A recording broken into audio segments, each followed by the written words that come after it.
আমার ছাদ বাগানে অনেক রকমের টমেটো আছে।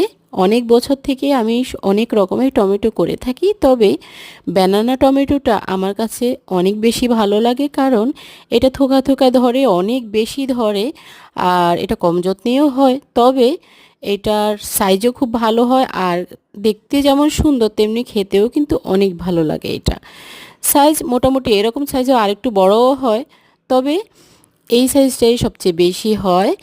আর সবচেয়ে বড় কথা হলো, এই গাছটায় ফলগুলো খুব থোকায় থোকা ধরে, সারা গাছ ভরে ধরে। আমি অনেকগুলো টমেটো তুলে নিয়েছিলাম, আর এইটা কিন্তু শেষ মুহূর্তে আর এইগুলো আছে, সেজন্য এই কটা দিয়েই ভিডিওটা করলাম। এটা আমার লাস্ট ভিডিও ব্যানানা টমেটোর। আপনারা কেমন পছন্দ করেন অবশ্যই জানাবেন। আর সবার সংগ্রহে এরকম একটা জাত রাখা উচিত। এটা মিডিয়াম সাইজের একটা গাছ হয়, তবে অনেক ধরে।